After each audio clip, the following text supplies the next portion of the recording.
இப்போ ரீசெண்டாக ஒரு ஈவெண்ட்டுக்கு போயிட்டு வரும்போது ஜிவி பிரகாஷ் கிட்ட AK64 படம் ஆதிக் தான் டைரக்ட் பண்ண போறாருன்னு அஃபிஷியலாக சொல்லிட்டாரு. ஸோ அந்த படத்துக்கு நீங்க தான் மியூசிக் டைரக்டரா அப்படின்னு கேட்டதுக்கு ஆதிக் ரவிச்சந்திரன்ட்டே கேளுங்க அப்படின்னு சொல்லிட்டு செம்மையான பதிலை கொடுத்துட்டு போயிட்டாரு. ஸோ ஆதிக் ரவிச்சந்திரன் அஃபிஷியலாக சொல்லிட்டாரு AK64 படத்தை நான் தான் டைரக்ட் பண்ண போறேன். அந்த ஆப்பர்ச்சுனிட்டி எனக்கு கிடைச்சதுல ரொம்ப பெருமையா இருக்கு. அகைன் ஒரு நல்ல படமா நான் கொடுப்பேன். அண்ட் அந்த படம் குட் பேட் அக்லி மாதிரி இல்லாமல் இன்னும் ஒரு நல்ல கண்டென்ட்டோட உள்ள வச்சு எடுப்பேன் அப்படின்னு சொல்லியிருக்காரு. ஸோ அவர் படம் எடுக்கிறாருன்னா கண்டிப்பாக ஜிவி பிரகாஷ் தான் மியூசிக் டைரக்டராக இருப்பார். ஆனால் இதுக்கு நடுவில் இப்போ ரீசெண்ட் டேஸ் ஃபுல்லாகவே AK64 படத்தை ஆதிக் ரவிச்சந்திரன் தான் எடுக்க போகிறாரு அப்படின்ற நியூஸ் செம்ம வைரலாக போயிட்டு இருந்தது. இப்போ அது உண்மையாகிடுச்சு. ஆனால் அந்த படத்தோட மியூசிக் டைரக்டர் ஒன்று ஜிவி பிரகாஷ், அப்படி இல்லைன்னா அனிருத் அப்படின்ற நியூஸ் போயிட்டு இருந்தது. இப்போ ஜிவி பிரகாஷ் ஆதிக் ரவிச்சந்திரன் கேளுங்கன்னு சொல்லிட்டு சிக்னல் கொடுத்துட்டு போயிருக்காரு. ஆனால் அனிருத்துக்கிட்டையும் பேச்சுவார்த்தை நடத்திருக்காங்க அப்படின்னு ஒரு நியூஸ் வந்தது.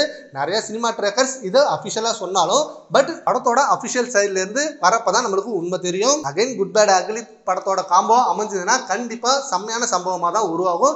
அண்ட் இதுல ஃபேன் பாய் சம்பவமா இல்லாம எல்லா சென்ட்ரல் ஆடியன்ஸும் பாக்குற மாதிரி செம்ம கண்டென்ட் வச்சு எடுக்கணும்னு ஆதிக் ரவிச்சந்திரன் செம்மையா நோட் பண்ணியிருக்காரு. மேபி செம்ம எமோஷனல் அண்ட் ஆக்ஷன் அண்ட் செம்ம லவ்ஸ் இப்படின்னு வேற மாதிரியான ஒரு படம் உருவாக சான்சஸ் இருக்கு. அண்ட் ஜிவி பிரகாஷ் இந்த படத்துல இருந்தாருன்னா நம்ம AK ஃபேன்ஸுக்கு செம்ம ஹாப்பி தான். அண்ட் ஜிவி பிரகாஷ் இப்போ ரீசெண்டாக தான் குட் பேட் அக்லி படத்தோட OST சீக்கிரமே ரிலீஸ் ஆக போகுது. அதுக்கான மிக்சிங் ரெடி பண்ணிட்டு இருக்கேன் அப்படின்ற அப்டேட்டையும் கொடுத்தாரு.